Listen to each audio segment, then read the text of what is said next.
No problem. I shall transform your hair, create a masterpiece. I am an artiste with a pair of scissors. My new cuts got him talking at the barbershop. Fresh from the barbershop, fly from the beauty salon. My new cuts got him talking at the barbershop. I got a show where you can listen and view. My new cuts got him talking at the Bringing barbershop. Barbers and Stylists together with the ScissorSalute. My new cuts got him talking at the barbershop. One cut, two cut, three cut, four. Nails done, hair done, everything did. Nails done, hair done, everything did. Oh, you fancy. Spending hours in salons on your hairstyle. For the Lord protects his barbers and he makes the stubble grow. Scissor! Salute! Salute!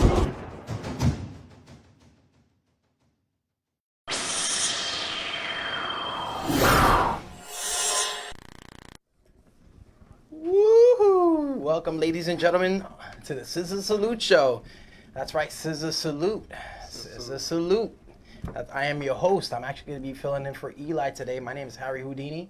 Right next to on my left, I have the lovely Lilah, Lebeau. She's actually going to be visiting from North Carolina. And to my right, I have the one and only Dontay Financial. How you guys feeling today? Great, man. Yeah, feeling great, amazing. Oh man, I'm glad to be here. It's Monday. Yes, Monday, and it's actually I'm happy it didn't rain today, so that was like the most important thing for me, because she's here visiting, and I was like, you know what, if it rains all day, it's just gonna be tough to get around and travel. But thank God it was a beautiful day, and here we are today on the ScissorSalute Show. So I want to first go into what we're going to be doing today. We have some people that are going to be showcasing from Cold Cuts Barbershop, located in Queens, New York. We have Reds. He's on Instagram as Reds_Supreme. Our in-studio guests are going to be the owner of Barber Bar, located in Brooklyn, New York. We have Dolar, always pro barbers. We have the owner of Trim's Barbershop, located in Freeport, New York. That's a great guy right there. You can find him at the Original Trims. Yep, that is the Original Trims. From Generation Barbershop, located in Redford, Michigan, we have Musa. Is it Musa? Is that how you pronounce that? Musa. And that's an interesting Instagram right there. But hopefully we can put that up a little bit later. And this week, what do we have going on? All right, so this week showcasing, we've got from Distinguished Ones, RU Blades, and our in-studio guest is my right-hand man here, the hair magician himself, Mr. Harry Houdini, and myself from Bongo's Barbershop and Salon. I'm located in Greenville, North Carolina. And we also have the founder of the BBA, Dontay Stevenson. Dontay Financial over here. Yes. So that's a great thing. It's nice to be next to you today and actually be doing this with you. How's things going with the BBA? Oh, everything's coming along. I guess you want to say it's crunch time. So being that it's crunch time, all the fun stuff is going on, like the last minute touch-ups, but everything is going good. Every day I get inspired to really take it to the next level. Every day, I guess because it's crunch time, and I love crunch time moments, because crunch time moments I feel it builds your character. It shows that if you're a person that can handle the pressure and that can handle clutch moments, then it shows that you're not only do you have great character, but shows you could be a leader. And I just felt like with my capability, I can be a leader, and I really want to lead this new industry into the right direction. Beautiful. That's why there's the BBA, the Barber Beauty Association, is to lead to the ones that want to take their craft to the next level. Right. So for those of you out there that don't know exactly what BBA represents, it's what is it? Barber Beauty Association, and that is what for what? It's pretty much anybody that's in the beauty industry that's an independent contractor. This is a way of having union benefits without being part of a union, but still keeping your independence without having to commit to a union, because a lot of people don't know that once you go to a union, you don't have no rights anymore. The union will fight for you. Right. No, absolutely. I mean, unions is a big. A lot of people talking about unions these days.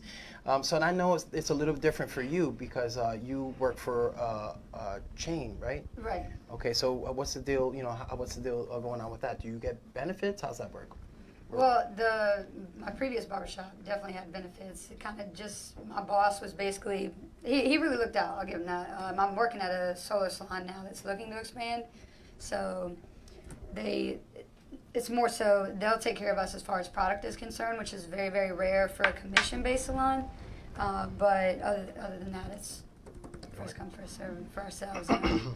That's definitely something that you guys got to think about out there because it's a little different for us because especially for myself, I currently don't have any medical benefits. I haven't had medical benefits for so long. I'm lucky to have doctors as clients that help me out, you know, but it's something that I really have to seriously sit down and think about because, you know, before you know it, I mean, it's time for retirement. You have nothing left. Don't worry.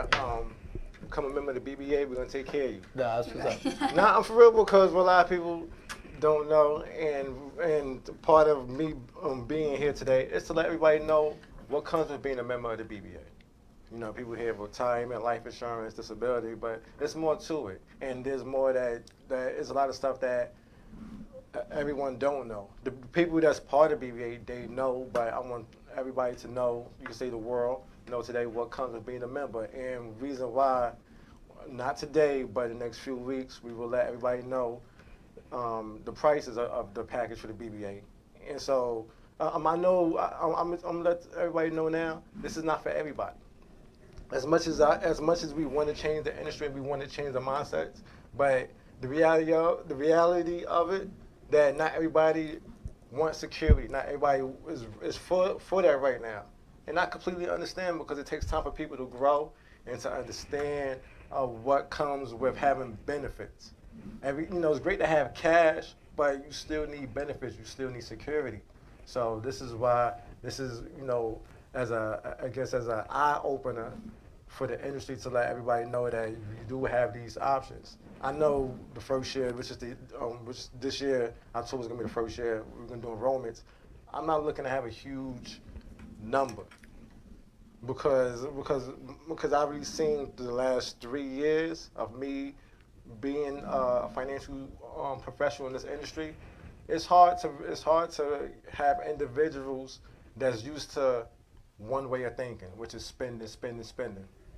So within the last 3 years, I came up with different methods of trying to get them to understand the importance of putting away for tomorrow. At the beginning, it was a challenge, but now things are picking up. Reason is because I'm able to, I guess you want to say adapt to the culture because I feel, and a lot of people do feel that I'm part of the industry too. So I'm able to, so I know how barbers' mentality are. I know how hairstylists' mentality are. I know that the aches and pains. I know the worries because I'm in the shops, I'm in the schools, I'm at the shows. So I'm interact even when I'm not at these events, or even when I'm not at ScissorSalute Show, interacting with barbers, hairstylists, makeup artists. I still talk to them on a day-to-day basis, and I know the concerns. I know what's going on. I know what they worry about. So that's another reason why I made Barber Beauty Association. I wouldn't even say I made it. I say I created the blueprint and also platform because it's not just me. All I did was just brought an idea to individuals that have the same passion and that have the same mindset like myself. And that's why a lot of the board members and people that's in Barber Beauty, that's going to be dealing with Barber Beauty Association are not barbers and hairstylists. Because I felt that this is no disrespect to anybody in the industry, but I don't feel that you can have barbers and hairstylists running an association like this. Only because we need individuals that specialize in their field. Like myself, I'm a financial professional, so I specialize in retirement, life insurance, hairstyles, life insurance, retirement, disability. That's my neck of the woods. I have Truthful Taxes. A good friend of mine. He specializes in taxes. I have my guy Lass, who do real estate. Not only is he's an agent, but he's also a loan officer. Okay. So this is different elements that we bring to the industry that I feel that will play key elements. And the reason why I say like I said, I visionoid this, but it was an until I partnered up with ScissorSalute.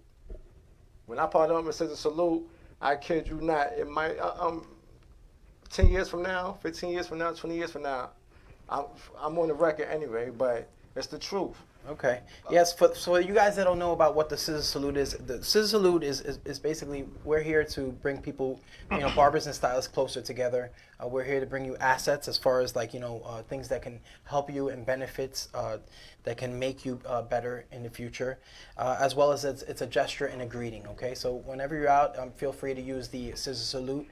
It's just it's just a great gesture to really promote and really keep the industry strong.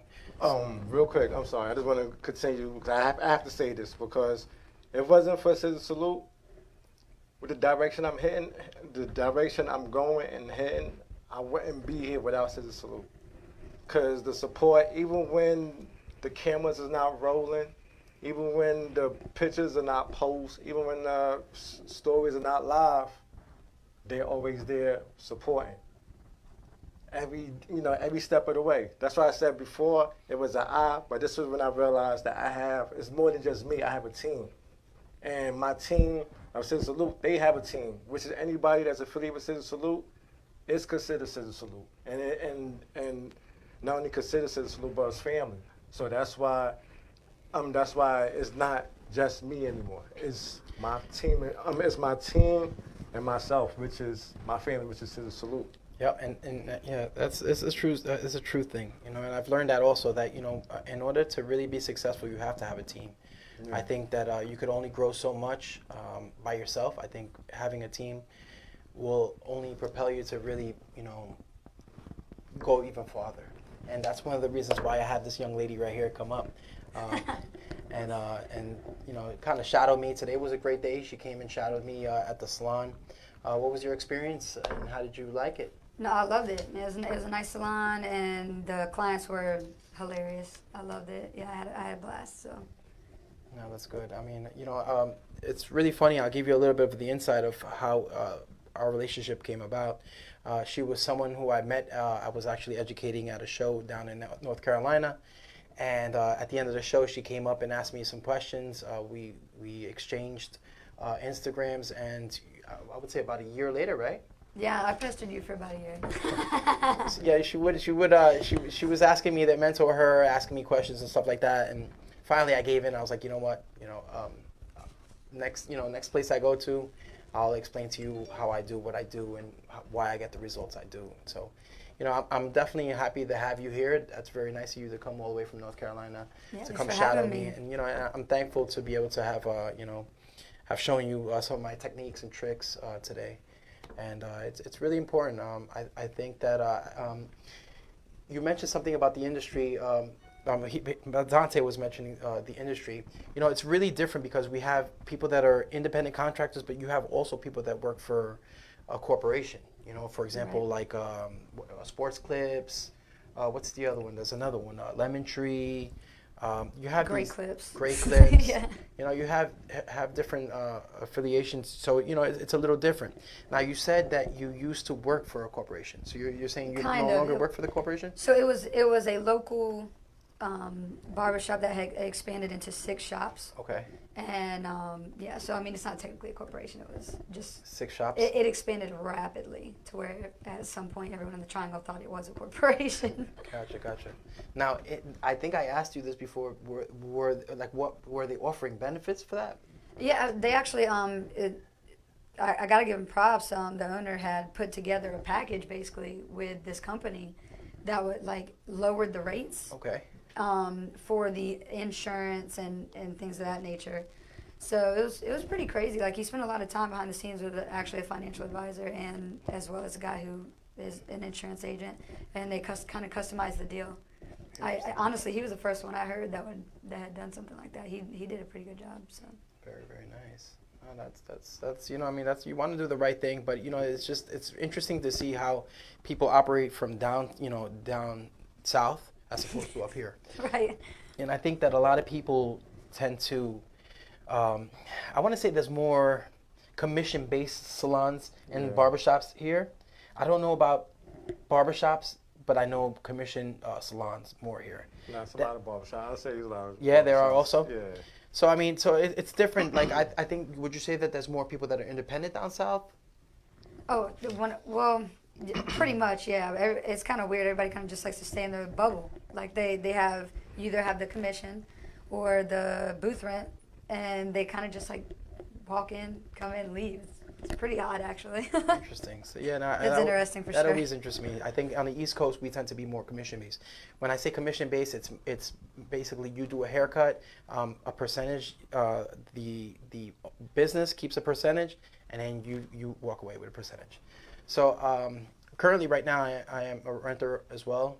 So it's a little different for me. I am more independent than anything, you know. So definitely look for Dontay Stevenson. He's at Dontay_financial. Let me ask you, have you ever been commissioned?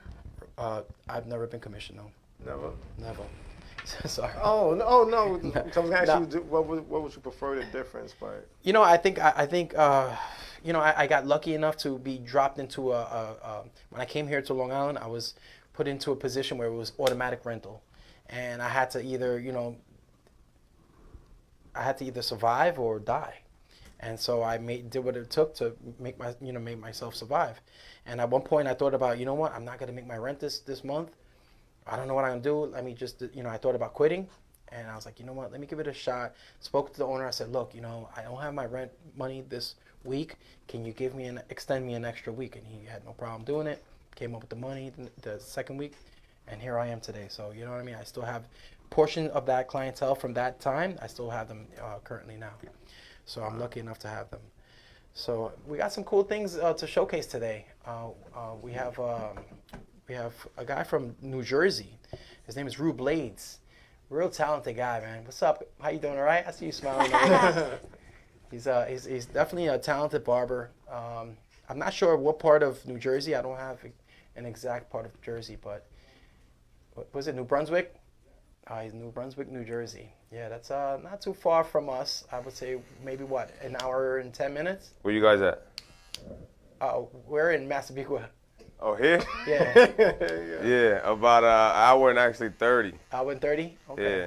So that's cool, man. Yeah, that's definitely, you know, I was thinking about the fact that New Jersey, people from New Jersey, I feel like are really close to people from New York. I don't know, I get that vibe from them. Do you see a difference between New Yorkers and New Jersey and people from New Jersey? Nah, not really. Not really, right? You know why? Because I go, I got a lot of family down in North Carolina. So when I go down there, they always be like, you from New York? I'm like, no, I'm from New Jersey. Well, represent, North Carolina represent. She's too funny. Yeah, no, that's what, you know. Yeah, that's what it is. I guess that East Coast vibe. But you'd be surprised. You go to Connecticut and it's a little different. You go to Pennsylvania, a little different. It's even different. I had actually one of the clients today asked me about South Carolina. You know, if there's a difference between South Carolina and North Carolina. I was like, man, it's so different. So different. The way people talk, the way they operate, is so crazy. Really, I thought it was the same. Yeah. In certain parts, it'll feel like that, but like as far as like the major cities are concerned, completely different. No, that's like even just the way like people treat like their friends and their clients, everything. I don't even know how to explain it. Yeah, I think that's kind of similar to, you know, I mean, down south they all kind of sound the same to me over there. You know what I mean? I don't know. no. I just don't know the difference because I'm not there. So it's like, you know, you hear that down south accent, you're like, oh, they must be from, you know. No, there's a major difference between Louisiana and North Carolina. Major difference. That is too funny. Well, you know, I never experienced Louisiana, so maybe I need to head on down there one day. Or maybe I don't. I don't know if there's much going on over there. So There's a lot of music. a lot of That's music. right up There you your go. alley, That's too. what I hear. That's too funny. So you know, so I think that I wanted to actually what.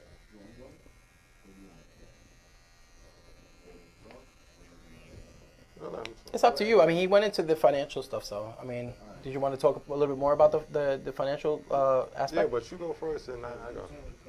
All right. So, education-wise, guys, for those that don't know who I am Harry Houdini Hernandez on Facebook. And are we rocking Facebook Live right now? Did you share yours? I was reloading. Please, guys, share. If you're tuning in right now, please share and like, as well as let's see, as well as tune into my my page.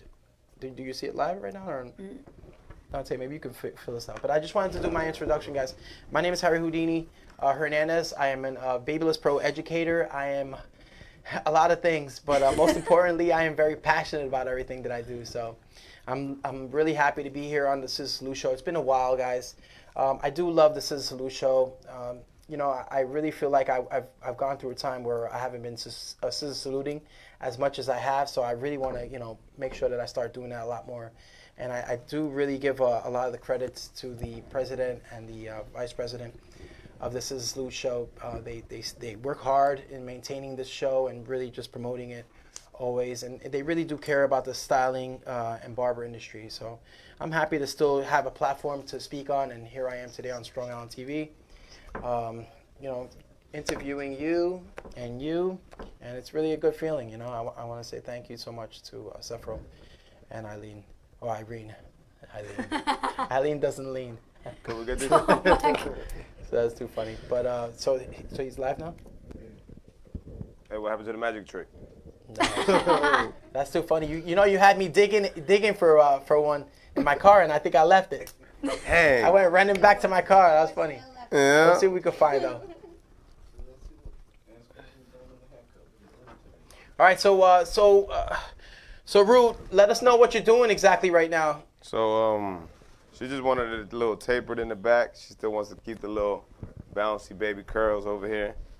So we ain't really taking nothing off the top. And then she says it's a little pointy on the edges, so I'm gonna take a little off the sides. And that's pretty much it, you know? Simple, to the point.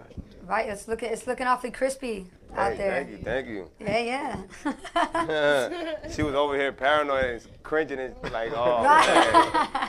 Oh, man, I'm going to go home. I have to get somebody to fix this. All right. Have faith. All right, so what got you into barbering? Say that again? What got you into barbering? How many times I said this on the show already? No, man, I was young. I started messing around with clippers and stuff when I was like 12. My dad used to cut our hair when we was kids because it was getting too expensive for him, me, and my brother. So he was like, you know what? He went to Walmart, bought that little video that shows you and it brings the clippers, you know, 1997 wall clippers. Throwback. They used to be something like this, but with the cord. Right. Yeah, man. And then I seen him, I was like, yo, let me try this. One time, he was cutting our hair, and he had got into an argument with my mom and left us halfway cut. So I was like, yo, what's going on, bro? What you gonna do with us now? How you gonna do that to my man like that? So I fixed my brother's hair, but I had to rock it out. But yeah, man, after that, I just kept it going. I would always have a little like regular job here and there. When I was like 16, I started working at like McDonald's and stuff, but I always kept my clippers going. So then when I was like 17, I started working at a barbershop, and then never stopped. See, I'm happy you said that because I feel like a lot of people think like people who who do what we do or like work up to the amount of money that we can make in the industry, they feel like it's just handed to us, you know? And what they don't understand is like behind the scenes how hard you have to work to get where you're at, you know? Yeah. It's hard times. Like I was, believe it or not, when I was in hair school, out of the 11 months that I was in, it was a pretty quick program because it was normal salon hours. But I had lost my apartment because I was in school all day, so I could only really work as a server at night. And in North Carolina, people they really don't tip like that. So I ended up like not having enough money for my apartment, and I was homeless for 8 months. Damn. 8 months of me being in hair school, getting like 2 hours of sleep a night, but I did it. And I wouldn't take it back for anything, because it's so worth it in the end, for sure. That's what's up, man. I think it's a very rewarding industry. I mean, for me, you know, I think that I'm at a time in my life that, man, I would have never thought I would have been where I am right now, you know? Right. So it's unbelievable to think about, because my biggest thing when I was first starting out was that I never knew, like, I always thought about, oh my God, what am I gonna be like what am I gonna be doing in 10 years? Like, am I gonna be broke or not knowing what I'm gonna be doing? Like, it was such a scary thing for me. So it was tough, but you know, I'm very thankful that things have worked out. I think staying positive and really linking up with the right people has helped me excel. You know, I think that's really what the key is. A great thing that you're doing, you know, you're really zeroing in on, you know, the mentors you want to follow and really getting in there. So, I mean, you're off to a great start at 25 years old. Rue, how old are you and how long you been doing hair?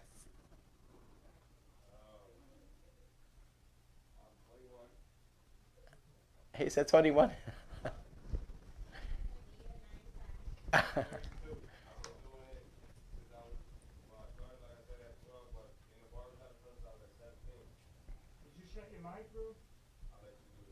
Rue, did you shut your mic off? We don't hear you. Yeah, man. That happens to me all the time. What he said was. Yeah, so, like I was saying, I'm 32. I started cutting hair when I was 12, like I told you, then I started at the barbershop at 17, so I'll let you do the math, you know. But yeah, like, 17, 18 years? Give or take a few. Not too long. Still got more time to go. Hey, listen, yeah, you know, one great thing about this industry is that you can be, you know, you can be doing it for 30, 40 years and still do it. I mean, I've met, you know, barbers who have been barbering 50 years. I mean, and literally 80 years old. They're still cutting hair with no problem. Mm-hmm. So the great thing I think about this industry also is that, you know, especially with barbering, I would say a little bit. But then again, as long as you take care of yourself, you know, ain't no think you're gonna be out here all fat and ugly. Think you're gonna be standing up 12 hours a day and you're not gonna be hurting. You know what I'm saying? Well, no. But you know what I mean, though. You know what I mean. Heavy set. Yeah, you gotta watch your weight, guys. It's very important. If you want longevity, you be careful how. Health is wealth. Right. So what he's trying to say is that. Is that you have to take good care of yourself if you want longevity. That's very important. That's true. Because I'm going to tell you something. I'm pretty sure them barbers that are 80 years old cutting wasn't, you know what I'm saying, they were taking care of themselves for them 80 years. No, that is true. Your back, that little joint thing that be coming out here from the whole carpal tunnel. You got to be careful with that. Absolutely. Some of it's genetic too. Some of it's genetic. But yeah, for the most part, that is something you got to look after. You know, exercising is key. Do you exercise, Rue? Check. Ooh, it works. Yeah, I'll be lifting the sandwiches. 1, 2. Lifting sandwiches. I do want to mention, because you guys are talking about the focus on health. Next week's show, we're going to have Nomad Trainer on, Mike Pastor. Oh my God, really? And he's going to go, the whole show is pretty much going to be things that barbers and hairstylists can do to keep their bodies in shape for long days that you guys put in. Yeah, that's what I'm talking about. He's going to be here next week in the studio. Very important, yep. No, that's good. Mike Pastor, he is phenomenal. I mean, the guy is 40 years old plus, but he looks like he's 20 years old. I mean, the guy's in phenomenal condition. If you could see the stuff that this guy does, unbelievable. He's just a workout. Back, though, I want to say workout fanatic. You know, he's fanatical about his workout routines. I mean, you could put this guy. I mean, you could literally put this guy in a room with no weights, and he'll figure out a way to exercise. You know, he's just that type of guy. I'm telling you, he's incredible. Nomad_Mike Pastor. Yep, Nomad_Mike Pastor. I follow him all the time. He's just an inspiration. Originally, he was, I believe, he was living in Puerto Rico. After the hurricane, I know he moved. I don't know exactly where he's located now. I feel like he's been moving around a lot. Definitely, also, I think Brazilian Jiu-Jitsu, an instructor for Brazilian Jiu-Jitsu as well. What? So the guy's a great guy. I mean, I'll definitely tune in next week to just to listen to what he has to say. Now, all right, guys. So we spoke to Rue a little bit.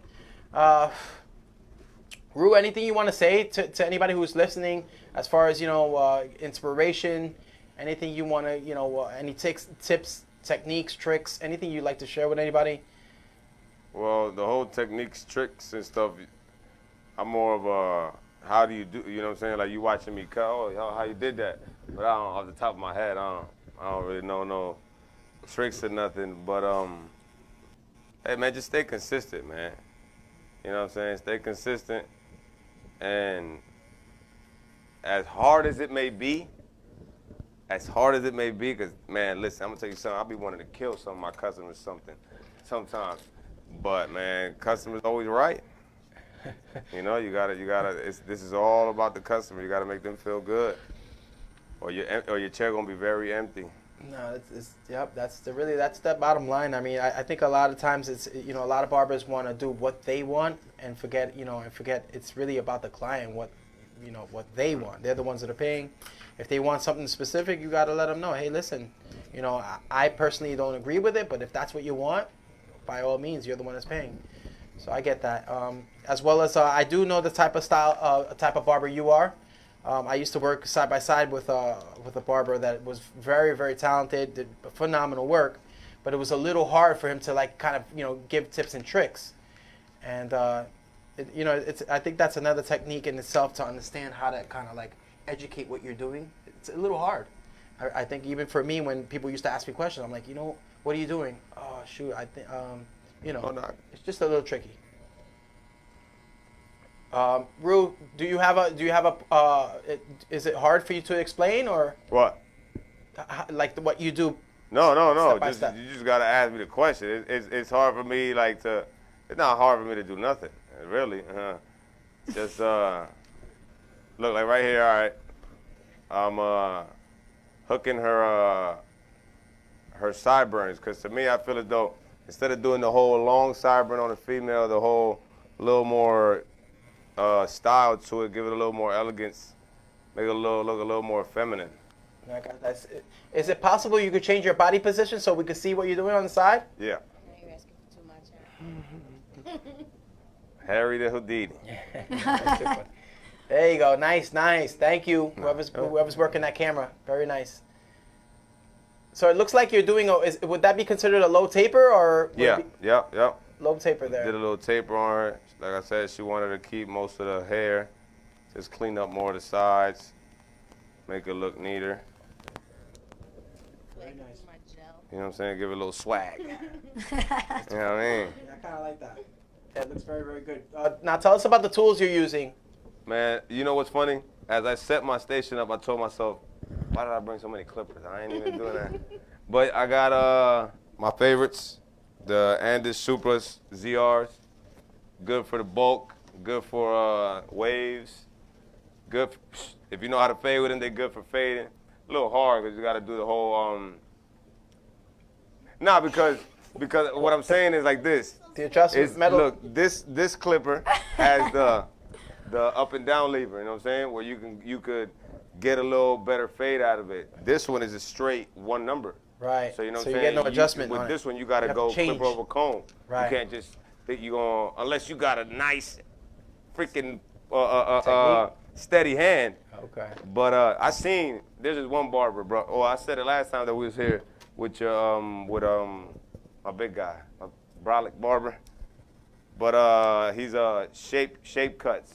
Dude's freaking crazy how he just grabs the clipper with no clip and just fades the whole thing. I'm like, what the heck? Bro, up here, no clip. I'm like, shoo. But yeah, man. I got the Hernandez T-outliner modified. I actually got the cordless one too, modified. Not a lot of people do it. They get scared, thinking they're gonna chop the light off. But, you know what I'm saying? Just gotta be precise with it. Now, Rue, when you modify that T-liner, Yeah. Tell me what the benefit is of actually modifying the front and All right, cutting that out. What it does is, as you can, well, you can't see, but if you was to zoom in, you would see there's a whole bunch of hair and stuff in here. So you cutting that little piece out gives it more of a breathing space. You know what I'm saying? More so you could. Keep the motor cool too. Yeah, it keeps the motor cool and it allows you to get a little closer, especially with hairlines. But yeah, mainly that because with these clippers, both of mine are cut, but this plastic meets at the end of the blade, so most of the hair gets stuck in there. So you would have to like ever so often open the whole clipper and clean it out. So instead of doing that, a lot of guys is like, you know what? Let's cut it open. That's plastic. You don't even use it. It's for. So they just started doing that, and it works pretty dang good. That's too funny. No, that's pretty interesting. I've used it before. Okay. As you know, I'm a Babyless Pro educator, so it's forbidden to use those. But I definitely. What do you mean it's forbidden to use? I definitely. Well, you know. Oh, wait. All right, I caught it now. When you're sponsored by a company, it's, you know what I mean? Correct. It's a little tough. Whoa, how did that end up over there? But because she was telling me something out here. Okay, yeah. So it's forbidden to use on camera. Say it right. Cause I know you in the you know what I'm saying, in the cut. Hey, listen, I can say in the past I've used them, you know what I'm saying? I started off using those, so I definitely give them respect. They are good quality tools, you know. But you know, I've moved on. I've moved on. Huh? I've moved on to different, you know, to a different brand. And now, how do you feel about the Babyless clippers? Well, you know, I mean, it all depends on which one you pick up. I mean, but you know, they're actually come a long way as far as Which one's your favorite? Currently, right now, my favorite is the FX Gold clipper. Yes. That's something that a lot of people are trying to get their hands on, but that's currently my favorite right now. So that's what you're using at the shop right now? That's what I'm using. Yep, at the shop right now. What about edge up clippers? They have I have the rose golds, the outlining rose golds that look almost exactly like the clipper. Yeah, but like a baby version. But a baby version, yeah. And those have the blades modified on them. Yeah, I hear those cut pretty sharp. Yeah, they really do. My boy Al Uppercut. Yes, Al. Yeah. That's your brother. That's your Babyless brother too. I was gonna say Al. Yeah, Al's actually a great one of my mentors, one of my beard mentors. Yeah, bro. A guy who really has shared his whole formula with me. Very humble dude, man. Very cool dude. Al, very, very humble dude. Absolutely. I say nothing but great things about that guy. Yeah, man. Talk to me. All right. And now, if you had to pick, I know we all know Babyless team, yeah, gang Babyless. If you had to pick between Wall or Hernandez, who you picking? Oh man, you asking Who you? you Or asking? you asking all of us? Yeah, we can ask the whole panel. Go ahead. Even the non-barber guy. Right. Well, honestly, man, Yeah, I I use think everything. you know as well as I do. It depends on what you're trying to do. I think one of the dopest things that came out was the textured blade on the walls. Okay. Yeah. So dope. But I mean, I'm Team Babyless at heart over here. Yeah. That's all I'm using now. I started with wall, and I I'm got gonna my tell you hands something. on. One good thing I've noticed, not for nothing, I had the FX Babyless. I still have the Ferraris. I haven't had no edge up ones from them, but the clippers, it actually feels pretty easy to cut. Like in a sense, I don't know. It's like the clipper has like a helper tool or something. Like I'm telling you, it's just like 1, 2, 3, and it's faded. You're like, what the heck? It's Right. wild. They're mad light too. Yeah. Like especially the 673s. I use those to take bulk out. Mm-hmm. It's like there isn't even a clipper in my hand. Man, listen, but at the end of the day, I'm gonna be Team Hernandez and Wall to the day I die. And I can't even pick either or because, like you said, I got here 3 Andes and 3 walls. And it's like it all depends on what you're doing, you know what I'm saying? Yeah, absolutely, for sure. Right. So what I want to say to that is never be afraid to, step over to the other side either, man. I understand that you've been using wall and Andes for so long, but... Oh, no. Like I said, I used the Babyless. I modified them, all that stuff. Okay. There was even the FX that I put the wall blade on and all that. Okay. But, The wall? yeah. You can do that. You can actually change them. Yeah. You talking about the original 880 or the... The 80, FX. yeah, the FX80. Yeah. You can change it and use the blade from the wall. That was my very first clipper. Was it really? Yeah, so I got a tattoo. That's too funny. That's right. That FX880. Nah, that's cool. I really do believe that tools make a huge difference. Comfort. You got to be comfortable what you're using. I mean, I really think that's so important, because if you're using a tool that you feel is not giving you the results that you need to, then you got to find something that works for you. That's very true. A lot of people come say, "Oh, nah, a barber should be able to cut with anything." Bro, come on now. What do you mean I should be able to cut with anything? That's like you saying a mechanic should be able to do anything. Bro, I'm not going to take a screw, Phillips a screw out without having a Phillips screwdriver. You know what I'm saying? Like, I could be the best barber in the world, but if the clippers suck, they suck. Right. Here's the thing. Do you guys remember when Chiquita did the straight razor and the comb, the whole haircut?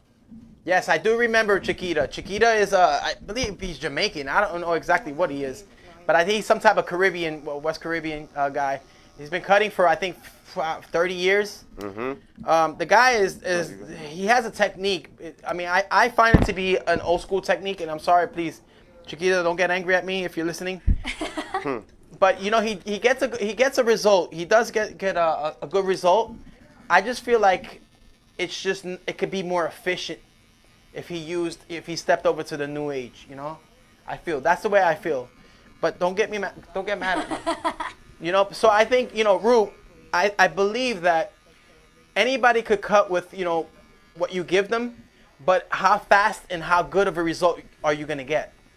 Because I've used tools from Walmart, and yes, I cut the hair, but it took me an hour and a half. It came out okay, but it could have come out better. Nothing like how I would make it look with my clippers from the shop, though. Exactly. So there is a difference, and I think find what works best for you, and and that's really all I got to tell you. But I mean, Babyless Pro is always coming out with new stuff. I mean, I think they're constantly innovating the industry and leading the way for new technology, and always throwing new stuff in there. Because here's the thing, a lot of the walls and Andes, the same technology they've had in their clippers, they've kept in there for years, 30, 40 years, some of them. Even Oster has never changed that 76, in almost 50 years. So, it's really crazy how they've, stood the test of time, and people are still using them today. As far as the Oster 76er goes, I heard the company Oster is having a hard time financially. So I don't know if they're going to be going into Chapter 11, filing for bankruptcy soon, but I know they are in trouble. So, it's really, really tough. You got to keep up with the times. I think it's really, really important. And seeing Andes come up with something that's cordless, especially that T-liner you're using, I think was a great move on their part. How do you like using that as opposed to the one with the cord? I like using the cordless ones for the kids because they're sharp, but they're never gonna be as sharp as the corded ones. I feel as though it's just you're always gonna get more power from straight electricity than from a cordless clipper.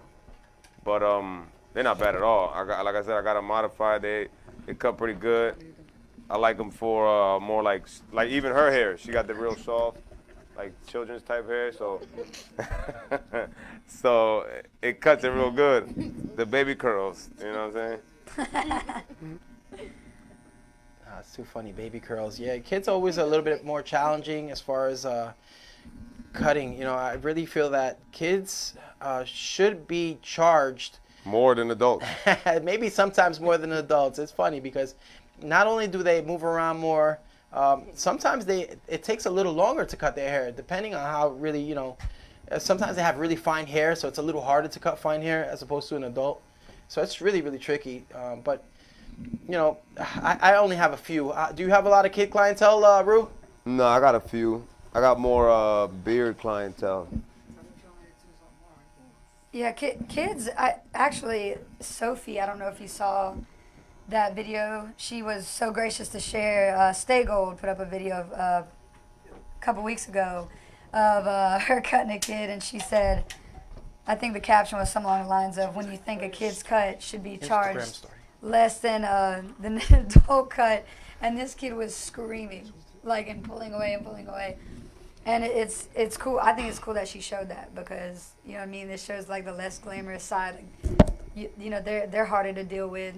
Absolutely. Than most Kids adults. are tough, man. You know, they really are. They're a real challenge. I tell you, it doesn't matter what, you know, I would say, what would be the age you would say is the toughest?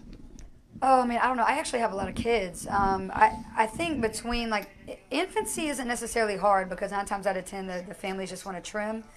But I think the hardest I've cut is maybe between, like, 4 and 7, maybe, because they're 4 and 7. They want to make everyone laugh in the chair. Not 2 years old. They're always ticklish when the clippers touch them. Like they're just wiggle worms, and it's either they're laughing too much and moving around, or they're hella pissed.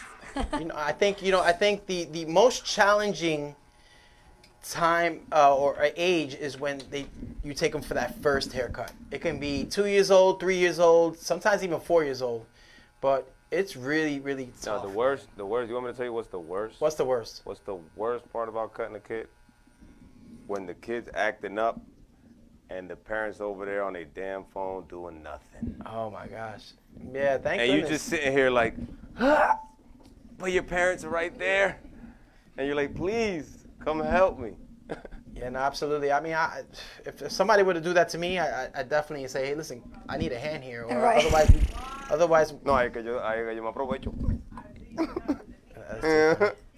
That is so funny. Oh, I had a kid. I had one kid stuck out in particular. Actually, it was one of my very first kids cuts. This kid kept trying to bite me.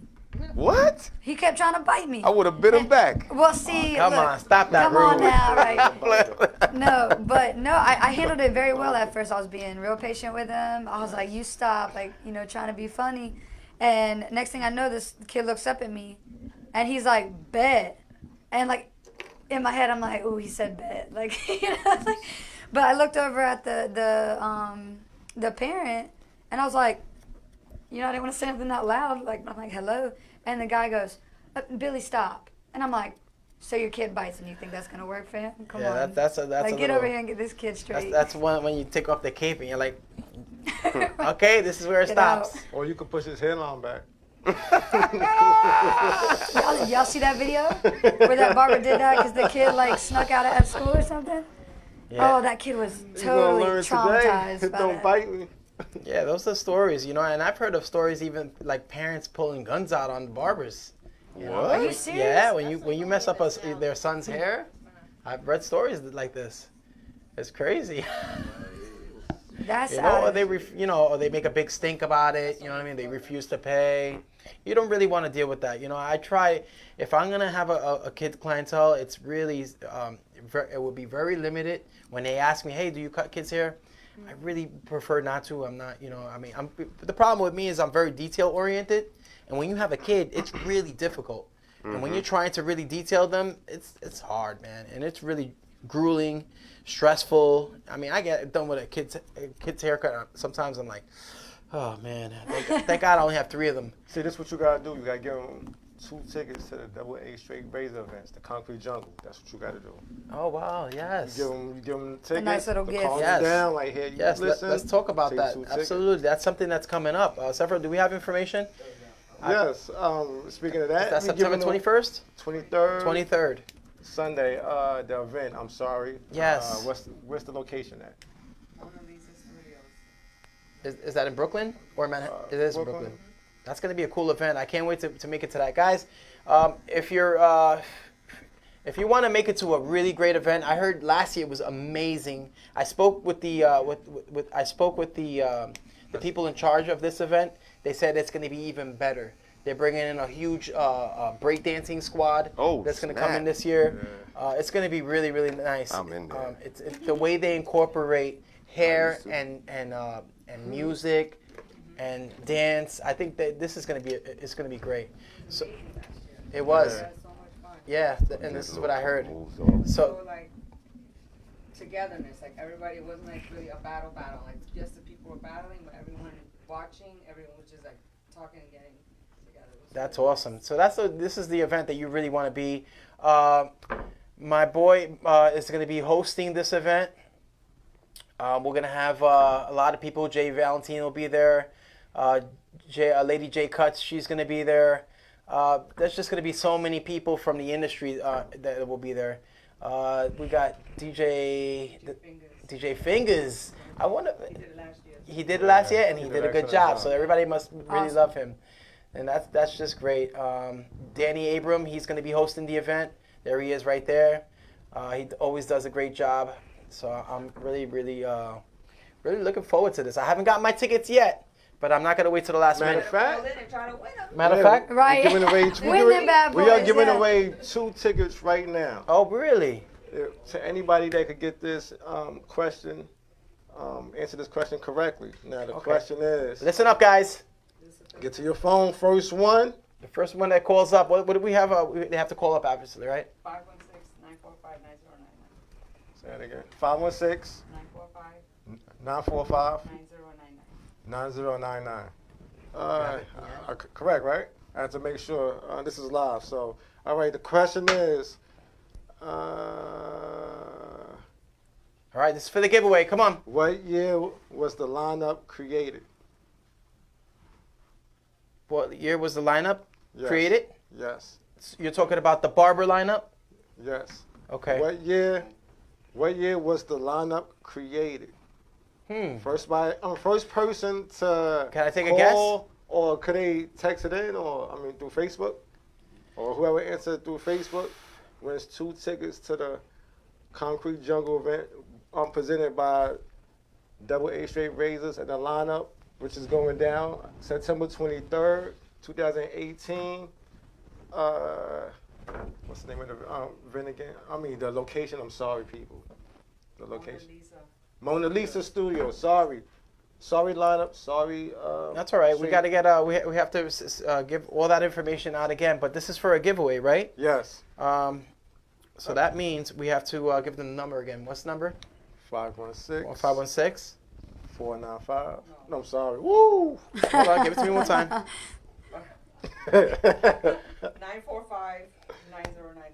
516-945-9099.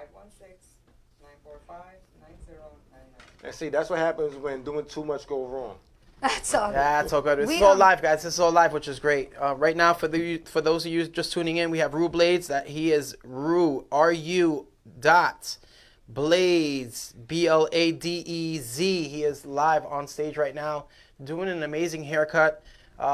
Just a talented guy. Really, he's got some great tools he's using, great technique. He's been doing it for a long time. Rue, do you see yourself ever retiring soon? No, not soon. But yeah, eventually one day. Okay, one day. Mm-hmm. Okay. But no time soon. Like I said, I'm 32. Probably like 60s maybe. Okay, so in your 60s. That's about retirement age. You know? Okay. We got a question up there? Yeah, What's up? We actually, Sandy actually posed a really good question that I really want to answer. She, going back to the comments about cutting kids, she brought up kids could have special needs. Parents, you have to understand something. I actually have experience with kids with special needs, so I am always more than happy to take kids with special needs.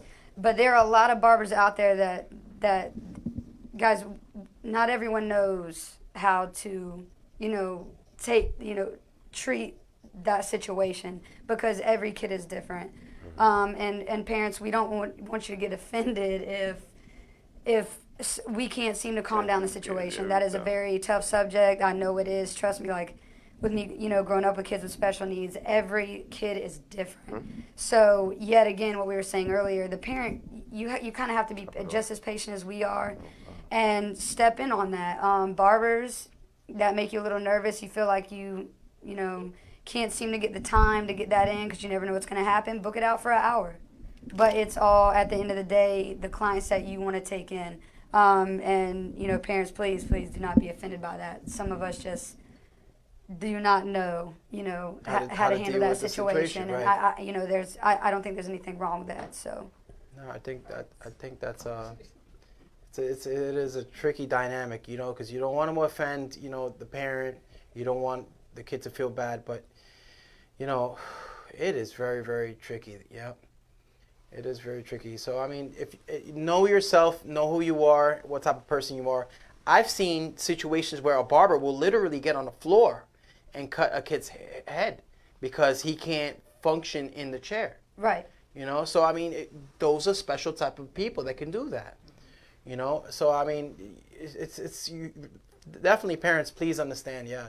That you know what, too? That's why we need special classes for barbers to take. Because, you know, we have so many classes out there that teach you how to cut hair, teach you how to color hair. But there's no classes out there that's going to show you how to deal with a situation like that on a day-to-day basis. Because when do you know you're going to have a kid with special needs? You don't. And last time I checked, there are no classes out there that's given to barbers or hairstylists on how to react to a child with special needs. But this is why with the BBA, we will have some special classes that will show anybody in the profession how to deal with special need kids that may not know how to stay still. So soon, real soon, we're gonna announce the educators for that's gonna be teaching these classes. We already have them in the fold. That's gonna, everything's about timing. So we're gonna announce them real soon. So that's a great idea, man. Because it's a need. Because you look at it, what BBA is doing is giving a need to the industry. Well, not giving a need, is helping a need, which is having to be finance, which is having to be retirement, insurance, financial education. That's something that the industry is lack of. Everybody know how to count. Everybody know how to count to 10. It's easy. Everybody can count money, but everybody know how to count to 10, yeah. But nobody knows what to do after 10. After you finish counting to 10, what do you do? Mm-hmm. Pretty much like today, you might make $500 today. Most barbers and hairstylists, the money do not make it home. They beat the money home. Why is that? Because you got to look at pretty much since forever. It's always been you make your money and there's no such thing as savings for most barber and hairstylists. Most shops don't teach you, or it's not their responsibility, but it'd be nice for somebody to say. A lot of it is education. They don't know how, right? So and that's the thing. You got cash, you want to spend it real quick. I mean, I know an example of a guy who's a salesperson. He sells beauty products, and he says his parents have been, both his parents have been, they've owned a salon for 30 years. They're in retirement age, but they have nothing to show for it. Why? It's because, they didn't know how to invest. A lot of it goes into education. Definitely education is key, guys. I would say, yes, it's important to know your craft and how to do your, how to be a skilled barber, but there's more of a dynamic that goes into it. Think about the future. Think about stocks. Think about retirement. All this is very important. And we don't think about it when we're young until it's too late sometimes. And this is why, you guys should definitely check out Dontay Stevenson and what he has, and follow him on Instagram at Dontay_financial. Very nicely said. A conversation that actually you and I had when I first met you was that people get it, like, we have a high, I don't like to use the term fail, but a high fail rate in this industry. People get out of school, they go on for a year, bolt into booth rent, and they're like, oh, it just wasn't for me. This could have been avoided by understanding that you're not going to know, there's no way to possibly know everything you need to know skill-wise within 11 months of schooling. It's just not, it's just not possible. You have to be hungry. You have to go for it. Guys, how do y'all think I found this guy? I'm serious. Like, I went to my first hair show. She talking big facts. Right. I went to my first hair show, And I saw you and I saw Patty. I met both of them, both with Babeless Pro.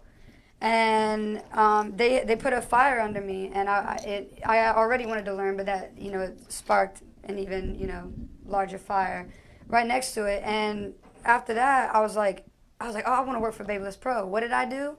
I followed everyone that worked for Babeless. I saw what kind of work they were doing, the standard that they set that I had to achieve, and I continuously go for it. Like before I met Harry, everything I learned was hands-on from YouTube. YouTube, guys. I didn't know a thing about barbering. I went to school for cosmetology.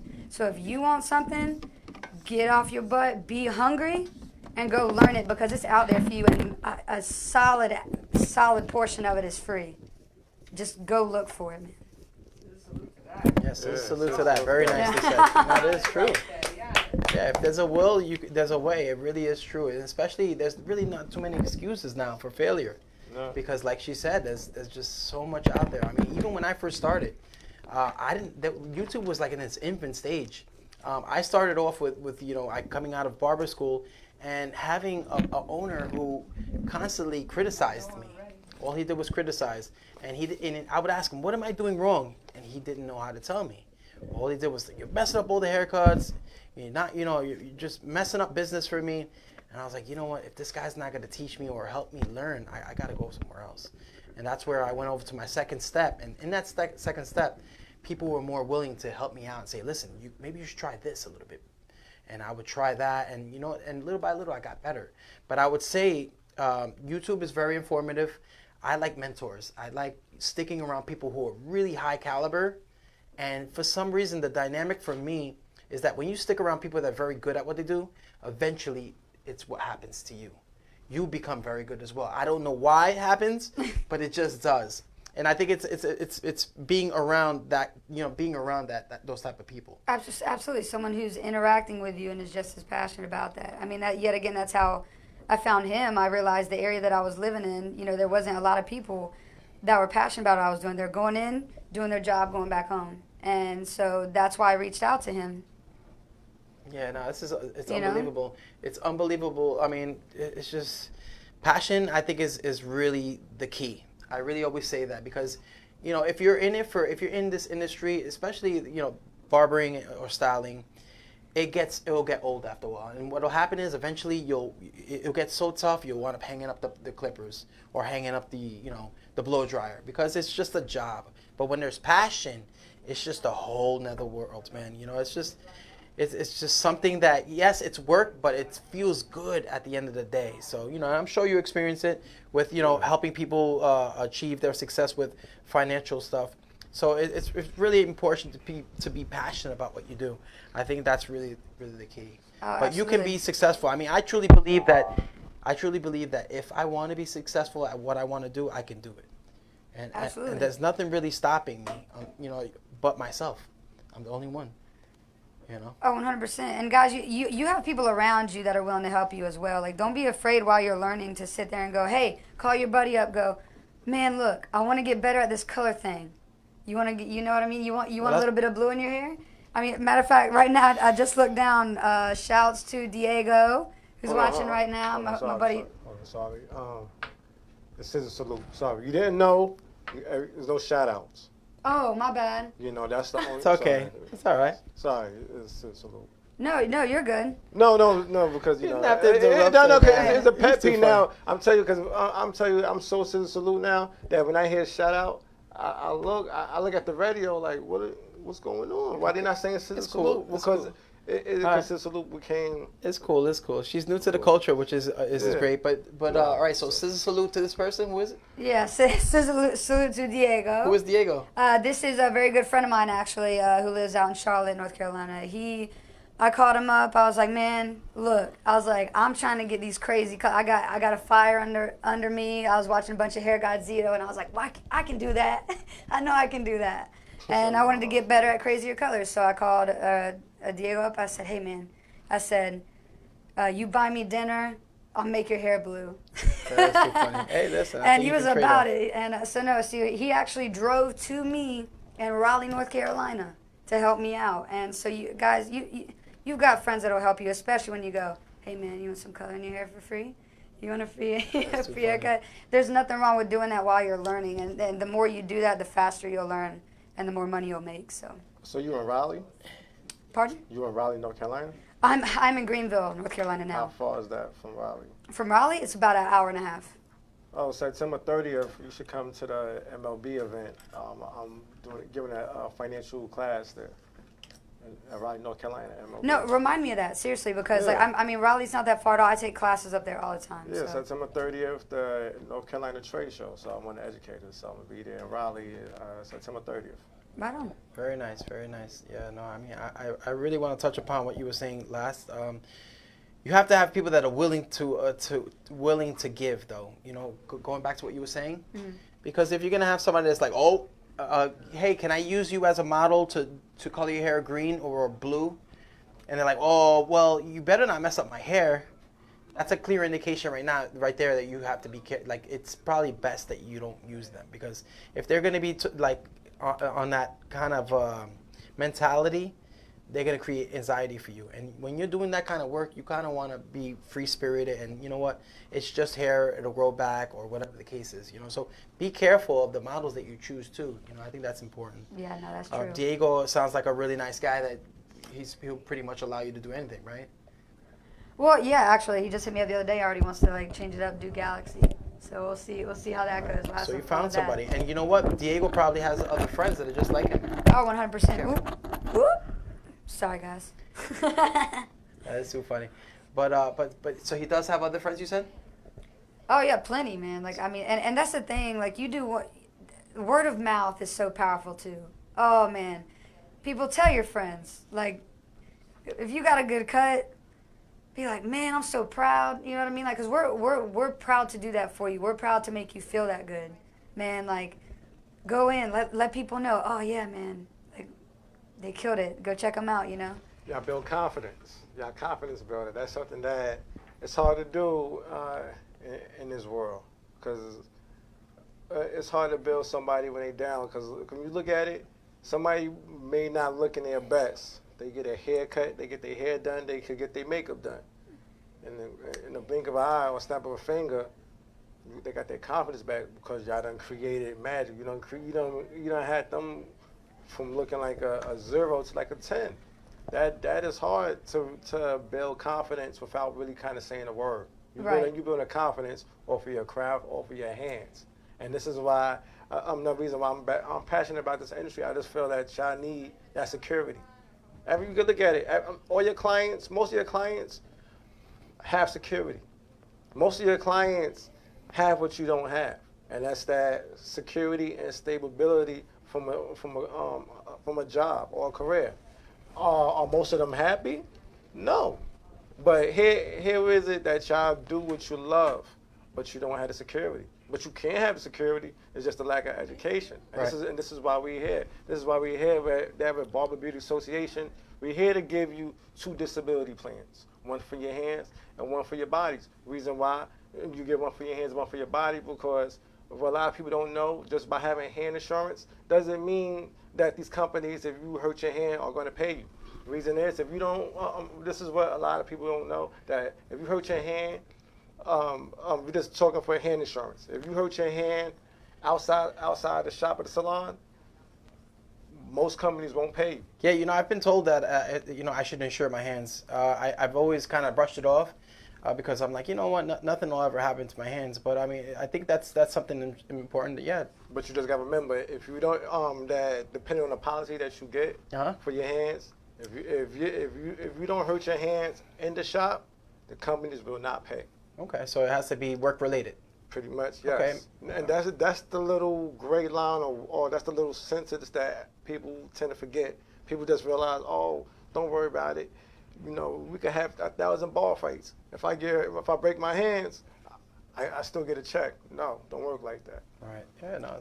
And the reason why you want your body, because in the situation that they tell you can't get that they're not gonna pay you for your hand insurance because you done broke both your hands.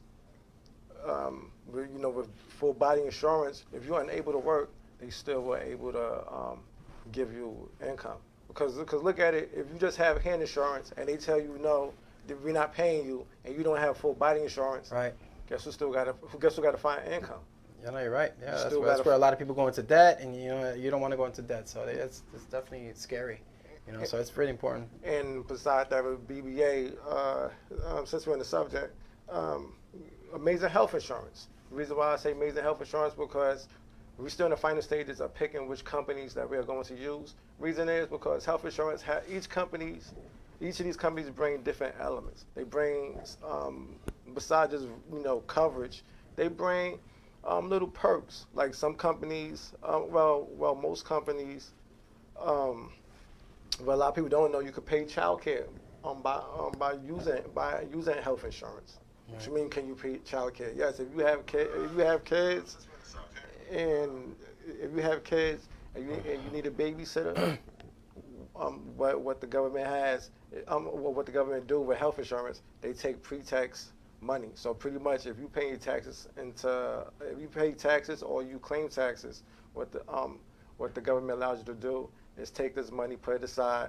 and it pays off your child care throughout the year. Because remember, when you have child care, most people that have kids, when they pay child care, is already after tax. Right. So what the government allows you to do is to do this pre-tax. So okay. So it has tax advantages. So that's always important as well, because we all know that taxes are so expensive. I mean, so so this insurance that you're offering, Dontay, is this only open to people here in New York, or is it United States wide? United States wide. But the requirements, you either have to be a licensed cosmetologist or licensed barber. Okay. Or you have to be licensed in your field. So you could be a nail technician. You could be a massage therapist. Your license, and that's one requirement. The other requirement is we have to claim taxes. If you don't know how to claim taxes, we have tax experts here to show you that, because we're really trying to elevate the level of respect in the industry. Because when you look at it, I'm pretty sure you done heard through the years why you're a barber, why you're a hairstylist, or you just a barber. You get the just a, but it's kind of like, no, I'm not just a barber. I'm more than just a barber. I am a licensed professional.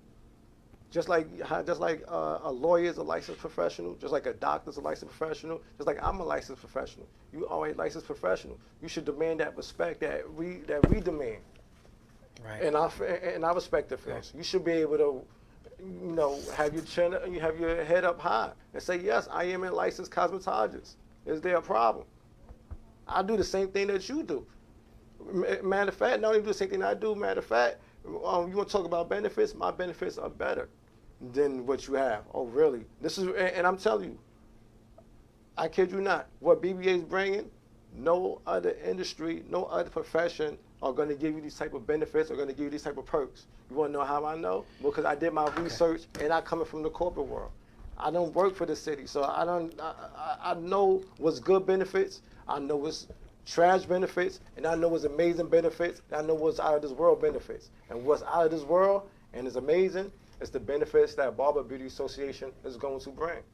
Because where can you get grade A benefits and it still allow you to be independent?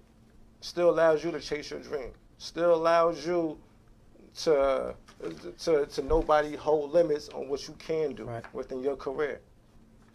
That's great. That's great. It's great to have. I mean, it's I'm proud to say that I'm going to be having insurance soon. I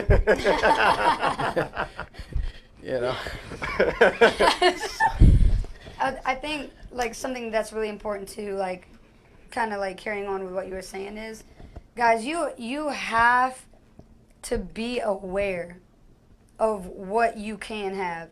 Stop going out and on your way to the barbershop getting a soda every morning. You know what I mean? But budget yourself. When you want a new pair of clippers, what do? Bet you'll find the money, right? Yes. You'll work for it and you'll find the money, right? So you just got to be willing, same thing as with the education. Go find it. Guys, pick up a book. A digital book. Be proud of growing as a person.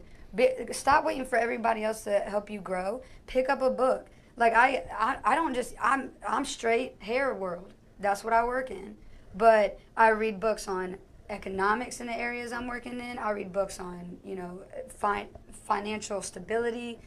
You have to want to grow all around, and that's what's going to mold you in whatever profession you are. I don't care what you work in.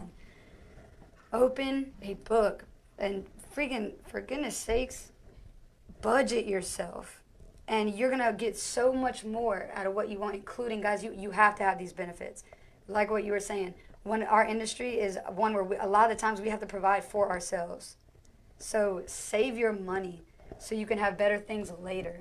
Quit, there's a lot of cats out there a year into their work buying BMWs. You know what I mean? I know you know what I mean. Nothing wrong with that. If you like your BMW, go buy your BMW. But don't come calling to me about why I can pay for a trip to Barbados in the drop of a hat. Why? Because I have the money in my savings, because that's what I put it in there for. You got to be willing to invest in yourself, and that also means putting it straight into your savings account. Because you know what it is? Not trying to ruffle any feathers, but just to say what it is.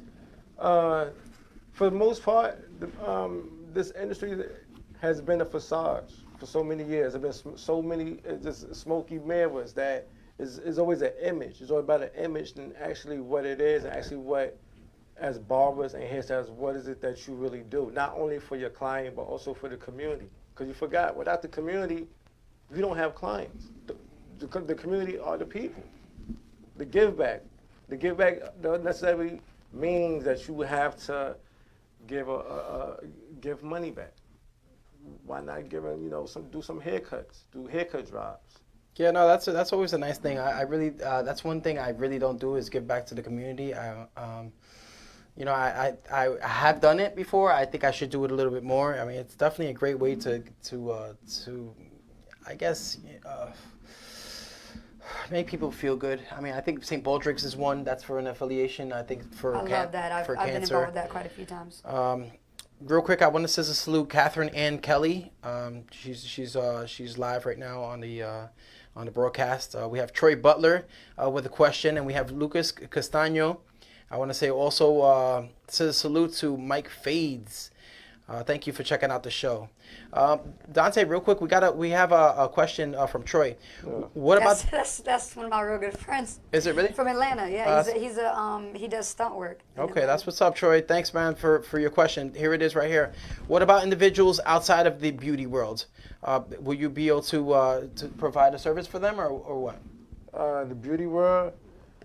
At this moment, outside the beauty world, no. But going to Troy, if you need that kind of service, you could reach out to me, and I offer that to him, whatever he needs, because pretty much what I'm offering for the benefit from the life insurance, right, health insurance, retirement, and disability. It's pretty much what I do day in, day out. Oh, beautiful. And you'd be surprised that a lot of companies take advantage of this. A lot of companies. You know why a lot of companies take advantage? Because it's tax advantages. As self-employed entrepreneurs, you need to take advantage of the tax advantages. By you not claiming taxes, by you trying to hide your money, it's not taking advantage of the tax advantage. If anything, you're only creating a hole. Yeah, well, that's what a lot of people always worry about, especially in a cash industry. I think this is changing, though. Our industry is changing because it used to be more cash, and now it's not so much cash. A lot of it's being recorded on credit cards. You know what I mean? I think eventually it's going to change. But real quick, I just want to salute Junior. He's actually a family member of mine. Okay, salute. I want to say what's up, brother. Thank you so much for checking in. So keep going and tell me what you were saying. Now, you know what? Here's the thing where individuals use these apps. These apps are amazing, but you do know if you don't report to the government, don't say I didn't tell you in 2018 that the government will be knocking on your door in some years to come. Because y'all do realize you cannot say, oh, I'm working off the book, but have your haircuts prices being tracked on these booking apps. So what you think? Social media, that the government don't have access to social media? So you think the government don't have access to cell phones? So by you not tracking your by you not claiming your haircuts, it's only gonna leave a red flag. Cause let's say 3 years from now, you done made over $300,000 from haircuts on the booking app. The government come and say, when's the last time you paid taxes? Like, oh, I don't make enough. Well, how much you make? Oh, I only make 30,000 like the last, about 80. Well, I made 90,000 in the last 3 years. Really? That's not what it said on this booking app. Yeah, I think paid taxes is definitely important, guys. I mean, I made a big mistake when I was a little younger. I used to work for a marketing promotion company, and for 2 years I never paid taxes. I was ignorant in the sense that I wasn't educated and nobody told me. When I did get the bill from the IRS, I didn't know. I said, what the hell do I need to pay this for? Didn't understand. Kind of pushed it away for a while. Didn't even bother doing anything with it for like another 2 years. And I just watched the interest accrue over the course of the 2 years. So I went from owing $5,000 to almost $8,000. And it's crazy. I mean, I think that's something very important that what Dontay says. Taxes is something you have to be very careful with. You know, I mean, you don't want to run into tax trouble. Keep your receipts. You won't run into trouble. Right, So remember, right. as self-employed individuals, keep your receipts. Reason is because if you self-employed, you said you boofing. Mostly everything containing to your business. Right. It's a write-off. The trips that you go from different shows is a write-off. Right. You traveling from here to ScissorSalute or to the shop. Hello. I think we got somebody. How do we pick this call up? You're on the ScissorSalute Show. Peace. Welcome. ScissorSalute. This is Clay Scopes from out of Brooklyn, New York. Flatbush. ScissorSalute. Clay, what's going on, good brother? How y'all doing, ScissorSalute? What up, D? What's going What on? up, family? How y'all doing, man? Hey, how you doing, ScissorSalute? Doing good. What brings you onto the show today? Hey, man, I love that show, man. Y'all amazing up there. I'm a barber as well, fitness instructor. I just had to call up there and I had to just show y'all some love. And also, I was trying to answer the question earlier, something I bumped into the other day when I was at the Barney Brothers show. And the guy had an old pair of clippers, and I had to do the knowledge on the clippers. I think it was supposed to be like 100 years, something like that. Okay. The brother that made it, his name was Leo Wall. Okay. Oh. Yeah. So I think that was one of the questions. Yeah. What's up, Sister Blade Blush? I don't want to forget a lot of people. Do y'all remember me at least? Hello? Yeah, we hear you. It's a little hard to hear you, man. I definitely know that Sephiroth recognizes who you are. I'm sure I've probably seen you. We got a question for you. We have a question Clay for Scopes. That's my man Clay. What up, boy? What's up, brother? How y'all doing, man? How's everything, man? Everything's blessed, man. Just up here training these people. I see you was doing They call up here. the cuts for homeless not too long ago. How was that? Oh, that's beautiful, man. We do that every 2 weeks. We're about to be in some colleges, talking to the youth about a lot of different things. We got a lot of back to school projects coming up. I've been needing a lot of help from a lot of different barbers. I always put it up on my page. Yeah. To reach out to the people so they can get back. You know, everything in a take situation. You know, everybody can always talk about how much they charge for their haircuts, but you got to get back to these kids, man, to inspire them to be barbers and always remember that, you know, somebody gave back. You know, it start with us first. You know, I got 6 kids. Damn. And, you know, they are so blessed by the same mother. So we got different same mother. How many kids? They are so blessed, and, you know, that they cut here. That they dad come here. Hold on, how many kids again, Because Clay? a lot of kids in the community, they can't get their haircut like that. So I'll just be asking brothers to come on out, and just it ain't about me. I'm not a clout chaser. If anybody know me, I do it for the love, but I don't do it for the return of this is what I do, this, that, and the third. Anybody can call me and say, yo, Clay, I need help over here, and I will extend my hand. And I just wish brothers could do the same, but I realize that everybody not on that same time, so, you know, I just not stay away, but I just be humble and just keep doing what I do. Yes, sir. Yeah, man, listen, continue to inspire. Sorry about that. Continue to inspire the world. That's right. Thank you so much for giving us your time and calling in. That's a very nice thing for you to do, man. Real quick, Clay, what was the hopefully answer? I could be up there one of these days, you know, just I would love to come up there. Absolutely. Again, I was up there two times already, but we'll put you in touch with Sefro and get a date going when it would be a great time for you to come in. And what was the answer for the question? Okay, cool. What was the answer for the Clippers? Yeah, I mean the question to the yeah. He wants to know how many kids you have again. I got 6. 5 boys and 1 girl. God bless, man. God bless. God bless. And before you go, we want to ask you a question. This is 2 tickets to the Concrete Jungle, September 23rd. Dontay, you ready? Yes. What year was the lineup created? The lineup? Yes. The group? Yes. I start seeing them brothers probably like around, wow. That's a tough question. I say like a good 6, 7 years now. The answer for that. Don't give out the answer. Is the answer correct or no? Well, the question is, what year was they created? It's not what year. I guess pretty much you've seen them around. What year would you say that they came together and created the lineup? When I start seeing them hit hard, because a lot of the brothers I knew, I just start seeing them all forming together. Like I said, like a good 6, 7 years ago. Yeah, and Can you give us a year? Can you give us an exact year? Events, 2000 what? I say like 2011. Is that answer correct? No, that is not correct. All right. Well, thank you so much for giving it a shot. We will we'll reveal the answer at the end of the show, or before the end of the show. All right. Again, thank you so much for calling. Scissor Salute.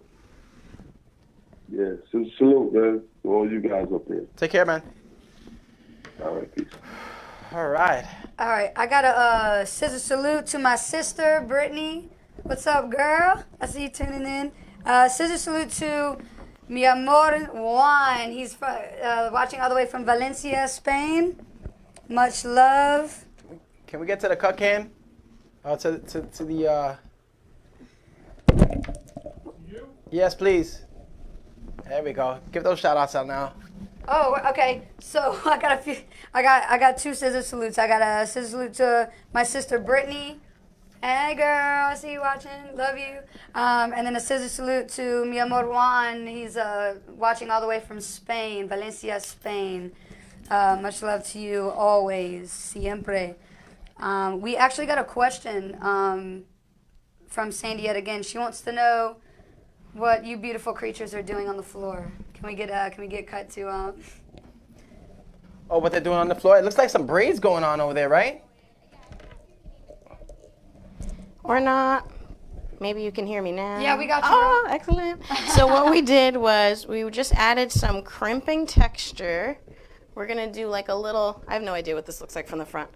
We're going to do almost like a fishtail mohawk coming down. And then I don't know if you saw, we added some braids and then I flat ironed them to give almost like a bigger crimped texture. And I'm going to tease to kind of just give it even more texture. Because that's the theme. Texture. Exactly, that's the theme. I was driving here today, and normally Irene has like crazy colors in her hair. So I was thinking, like, what am I gonna do? Oh, I'll make this amazing, like, crazy sculptured hairstyle. And then she has like beautiful blonde ombre, which is beautiful, just not what I was expecting to see. So. All right. So are you? So you're there? Is there braiding going on there? There is. There's a fishtail braid. Okay. And you're gonna use that to anchor everything into? What's the reason for putting that in? Just it's the aesthetic. It is the detail of the style. Okay. There's a mohawk coming down with the fishtail. Oh, I don't know if you could see it. Maybe you can't see it. Okay, so that's pretty. I mean, that's not putting a lot of tension on Irene's hair, is it? What? The mohawk. I mean, the braid. No, not at all. Not at all. So you have it very loosely, kind of like set yeah, in it's there. a very loose braid. It's great for like bridal if you want to like weave in flowers, anything like that. It does make everything like super soft.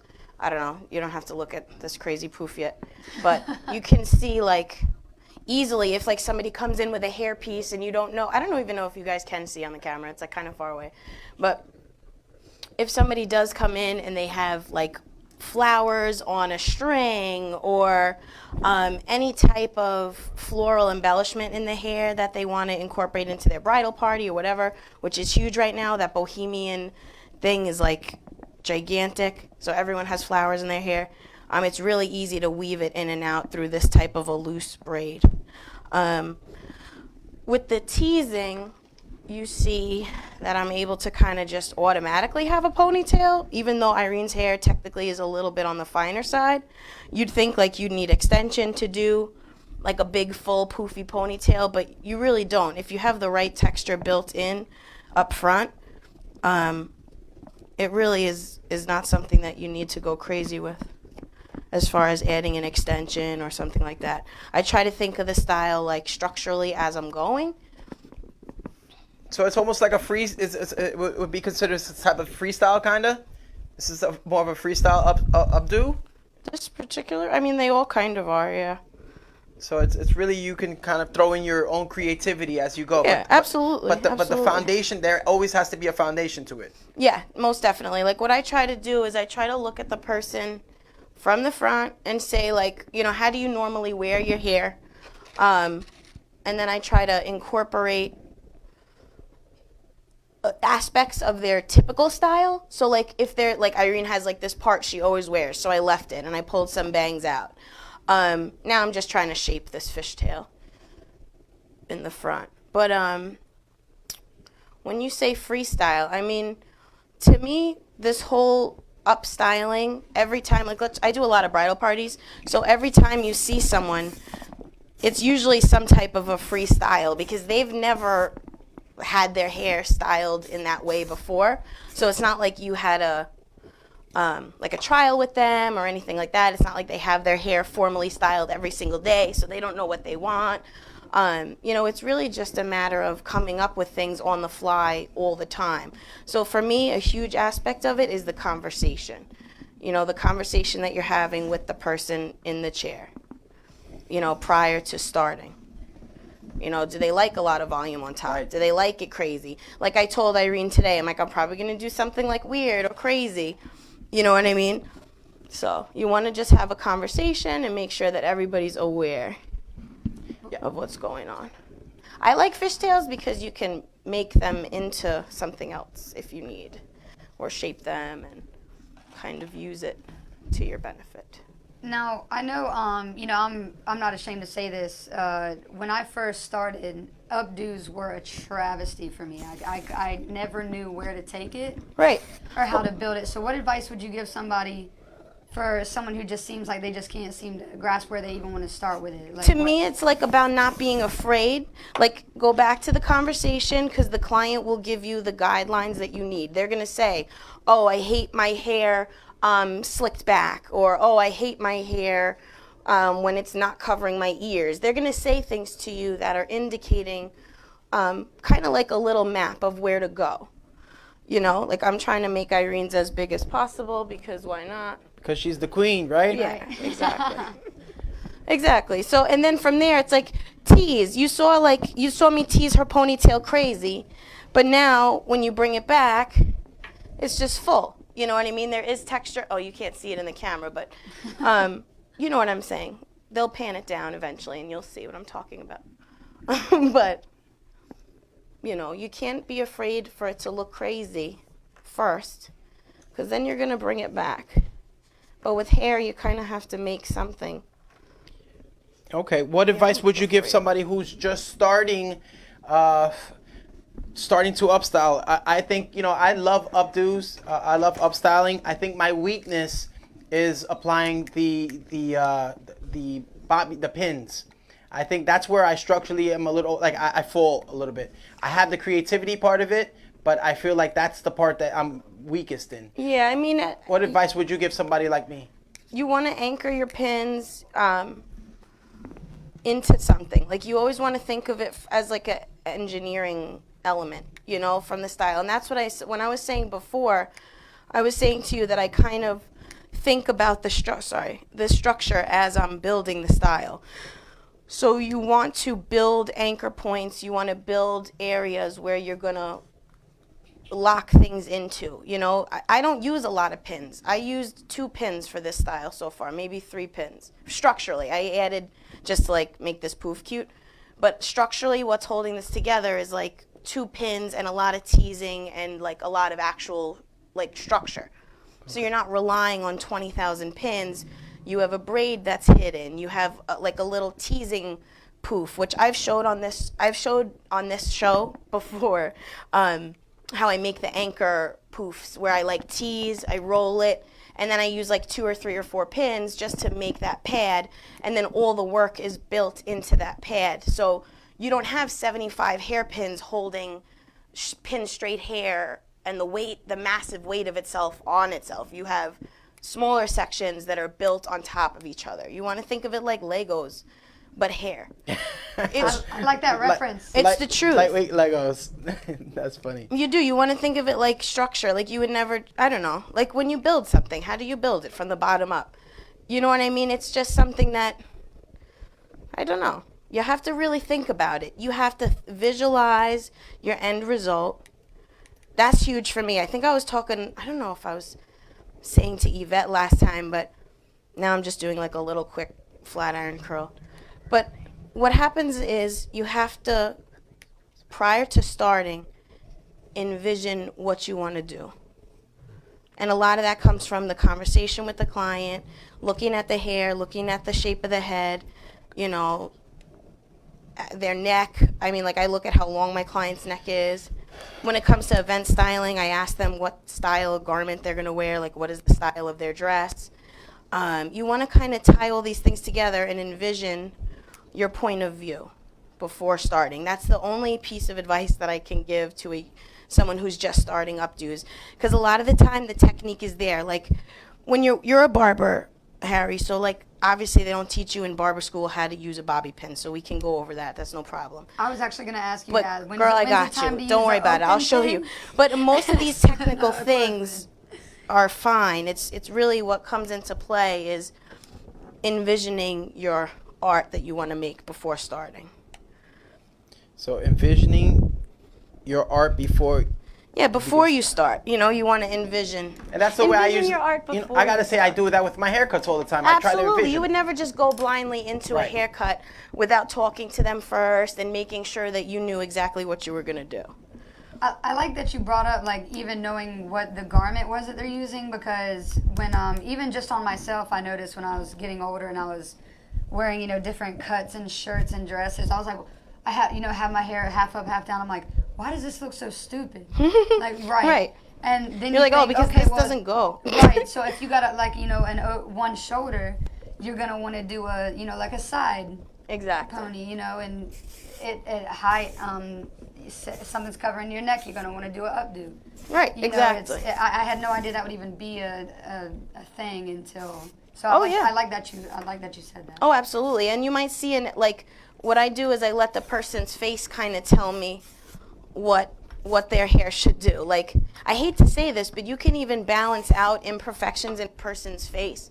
Like, you'll get a girl in a bridal party, and like makeup is only going to do so much.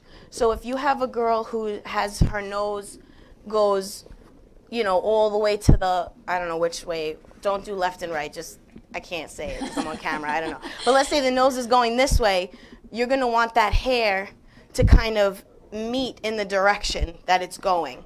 So you're going to put that hair to kind of meet it. This way, visually, you're distracted. You don't want the nose going this way, then the hair going this way, because then everything, it makes it very obvious. So there are things that we can do as hairstylists that are actually going to help a person's face structurally change, where the makeup can only go so far. Yes, they can contour your nose, they can make it slimmer. I mean, I have amazing makeup artists that I work with that can change a person's look. But the structure of your face and the bones of your face are what they are. So that's where the hair comes into play. You know, if somebody has, you know, not the longest neck, you know, do we want to have a lot of bulk in a huge bun that you could, you know, you want to maybe elongate their neck and bring the hair up, you know, pull the hair off the face. You know, these are the type of things that I try to think about, especially when doing mature clients, like mother of the brides. The biggest thing with the mother of the brides is that they don't want to look old. They don't want to look mature or matronly. They want to, but then they don't want to necessarily look extremely trendy either. So that, I find, is going to be where you may find a challenge. A lot of the time also the hair can be a little thinner. So that's where you're going to utilize. A lot of the techniques you saw me do today are literally just to create visual bulk in the hair. Like right now there's a ponytail on Irene that looks really significantly full, which I'll show you, you know, and we took a lot of her hair from the ponytail to make the braid, and to pull this hair slick on the side. So a lot of the times you'd end up with a ponytail that looks like very small or not enough hair. So for me, it's all in the prep work. Like you could have done something similar. I mean, I just threw this together, but you can do something similar in technique, but end up with like a tiny limp braid, you know, like a tiny little limp noodle ponytail. To me, it's all in the prep work that you do before. So when you go in with your crimping, it doesn't have to take a long time. When you go in, you didn't see on the camera, but before I started, I just went through quick and I used L'Oreal Next Day Hair, which is one of my favorite things for adding texture. It almost acts like a dry shampoo, but it doesn't make the hair matte. It just adds that little bit of grip. So, you know, there's a ton of things that you can do to make fine hair full. That's what you're going to find people ask for a ton in upstyling. They're always going to want to know, how can I make, you know, my fine hair fuller? So now this whole thing that I did here was a mohawk section, if you tilt your head just back. So I literally just sectioned out with a zigzag on both parts, and I did a fishtail, kind of like a French braid. I just took pieces from both sides and brought it to the center.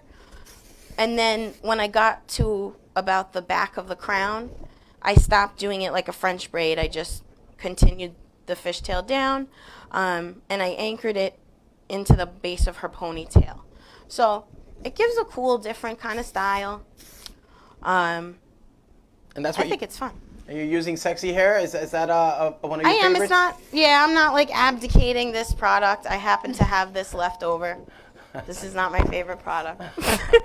Okay, what is your favorite L'Oreal product? Next Day Hair is great. Techniart is awesome. Anything by L'Oreal is great. Hold on, let's see. Yeah, so this is it. This is our style for Irene. All right, we got to. I guess when you're done, I'd like to take the cape off her and showcase. You know, we'll have her stand and you can really showcase. Yeah, by all means. I'm just gonna do a tiny bit of finishing. Do you guys have any questions about anything that I did, or? Well, anybody tuning in live right now, you can ask questions. In the meantime, I'd like to salute Sandy. Sandy, unfortunately, you're wrong. The lineup was not created in 2018. But thank you. We have Zach. Zach's been giving us a lot of love here. I believe he's been on the show. I've seen him a couple times. Zach, thank you so much. He says he loves the style. Oh, thank you, Zach. All right. And then we have Lourdes. Is that Lourdes? Lourdes Golden? Oh, no, never mind. All right, we just want to say salute to you. And then we have a question for you. Did you crimp? Did you crimp that, or is that a simple flat iron? Okay, so I did two things. For for the top section, I just crimped all over just because I needed just a tiny bit of texture. But for the ponytail, I actually wanted like a bigger crimp. And so I took a bunch of small braids and I flat ironed them so that it added like a zigzaggy big thick crimp for here, for this area. Because I don't know if you see, but like there's a lot of bulk here. Her hair would never necessarily achieve that fullness. So that thick crimp with the braid kind of gave it. So that once I teased, you don't really, once you tease, you no longer see the texture because it kind of camouflages. Right. But it does give a lot of that volume. There are products that do this now. They're like, you'll see them a lot on Instagram and Facebook, like with the girls that are doing the videos. They'll kind of like, they do tease a little, they do crimp a little, and then they'll put in that powder and shake it, which is awesome. Those texturizing and volumizing powders, they're awesome, but sometimes the clients don't always love how they feel in the hair. That's the only thing I can say about that. So in lieu of that, I've decided that I try to opt for technique over product anytime I can. So anytime something's achievable by a technique rather than with a product, I try to opt for that option. I don't know if that makes any sense whatsoever, but does that make sense what I'm saying, Harry? Yeah, it's so basically you like to use, I mean, you like to go by technique, Yeah. as opposed to really having to, I guess, rely on product. Yeah, because you could really, sorry, Irene, you could really tank your whole business just spending exorbitant amounts of money on product that, you know, on iron at the right temperature and cooling and technique can, you know, can kind of be sufficient. Mimic the results, right? Exactly, Okay. yeah. You know, what I find is like when people say, oh, I need more spray because my hair doesn't hold a curl. It's not that your hair doesn't hold a curl, it's just that your hair wasn't set and cooled enough, necessarily, you know? This is kind of fun. the cooling. I didn't really see, like I haven't really looked in the... Yeah, the cooling is definitely always important, Yeah, even you with need to which is cool blow dry it. hair. You need to cool it, Yes. or else the shape will not stay, you know? It's just a great way to lock in. You gotta that hair lock in. it. You gotta lock it in. So, yeah, this is my fun fishtail mohawk. This is what I thought of driving on the way here. I love a good faux hawk. Thank you. Thank you. I thought you would. I saw your, I was like, this girl, she gonna like what I did. Yeah, no, I mean, they're one of my favorite styles, I have to say. Right? Oh, actually, I want to talk to you, being that you said that, I want Okay. to talk to you about how I got the sides so slick. Okay. And you saw me tease it first. So what I did was I took very thin sections and I teased like all the way to the root, just like one or two. But you have to do like the same amount each section. So you take your section, you do two, you take your next section, you do two. Like you want to make sure you're counting your teasing, believe it or not, and get it really tight to the base. This way, you're building structure, right? Thank you, Dontay. So what I also did, so after I built my base here, I then went in the back here and I did like two solid teasing like pieces here, because when I take my hair from the side and I pull it tight, I comb. I will show you. You do comb and you do spray. I spray myself. And then that's how you know it's working. And then you're able to pin right into the teasing that you made. So it's slick as all So get we wrap it out, up but now, or? I'll be like cursing if you guys let me. I'll be like, it's slicking. But anyway, it's slick. Very, very tight. But meanwhile, it's actually, there's teasing in there and all kinds of stuff. So teasing doesn't have to end up huge. Like, I feel like another reason why some people have a hard time with updos is because they're afraid. Like I started to say before, they're afraid of the result before you're done. Because it's scary. Like, the thing that I was making at first, Rue looked at me, he's like, what? I'm like, bro, just hold on. Just wait. Because it's going to look cool when you're done. You just have to trust the process that it's going to be not, you know, that it's going to be something. Yeah. How many updos do you, let's say you do a week? Oh, a lot. I mean, I do as many as weddings I have. I mean, in June, I had an awesome June. I had like 9 weddings in June. So I can do 5 at a clip, you know, so I mean, the most I've ever done by myself in a bridal party is 11. I only do 11 by myself because anything more than that, and I feel like the client is missing out, it's just too much. It's not fair to them for me to not have their attention. One more time, can you share how many is the maximum you do for a bridal party? By myself, By 11. yourself. 11. 11? But I specialize in large parties because I'm a little fast. I was about to say that's a. And I'm able to do it fast because of the structure. You have a good foundation. The prep work first. Foundation. You have to prep it. That's And then always go back and smooth it. Hey, and do you give directions the night before? Oh yeah, clean hair, please. Oh, for Christ's sake, just clean hair. Clean, stop with the day dirty. If their hair is too clean and you feel like it's flyaway, dry shampoo. Never go to a bridal party without dry shampoo. Because what I tell people is, I cannot take the grease and the filth out of your hair. I can't. There's not a thing, unless I wash your hair and start over. Right, but you can't have texture. You get it. Right, you can add some of that spray texture. Exactly, Make it a little dirty. Because if your hair is greasy, the curl will never hold. You can't tell people their hair is greasy. All right, so real quick, we're gonna. I don't know if you guys are gonna bring it back here. Are you bringing it back to the studio? Okay, so, all right. Cut to the video. All right, so guys, we're gonna be up on the stage in just a few moments. This is a salute. ScissorSalute our way out. Is this? Barbers and Stylists, Mr. B here.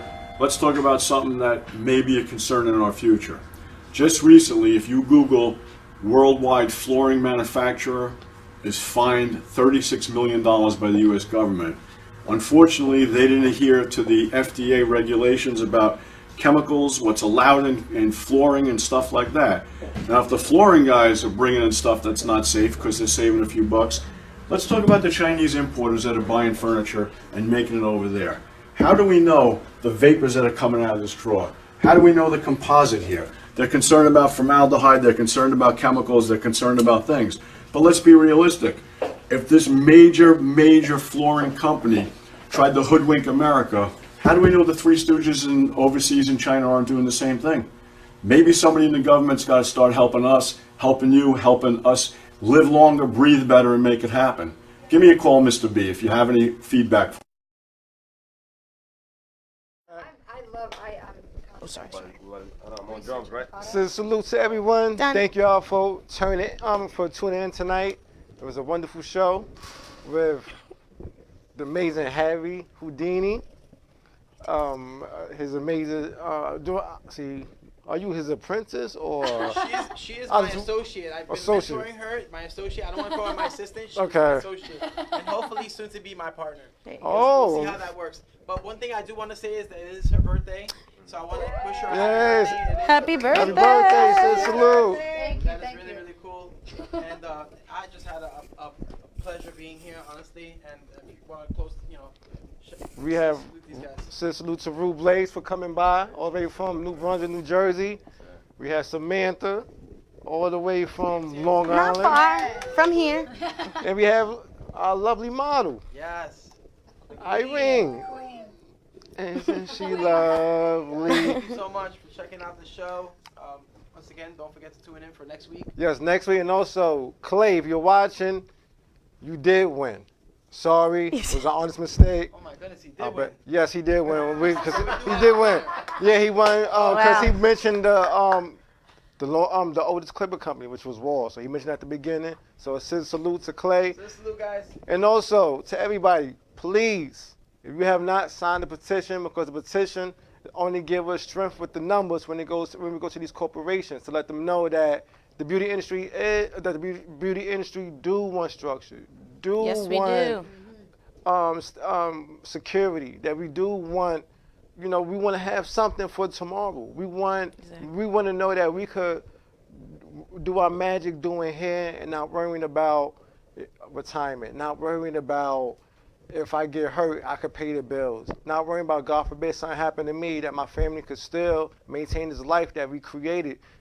This lifestyle that y'all created. I should say we. Sorry, I'm not part of your family, but I will be part of your family because I want to help you. I want to help you. Yeah. I want to help you, and also along with my, I'm not gonna say co-host, but I'm gonna say spokesperson. She's the official spokesperson for Barber Beauty Association, Samantha. So she will be going out to your local shops or even going cross country. If you don't see me, you will see her. This is a team effort. Like I said, it's not just me.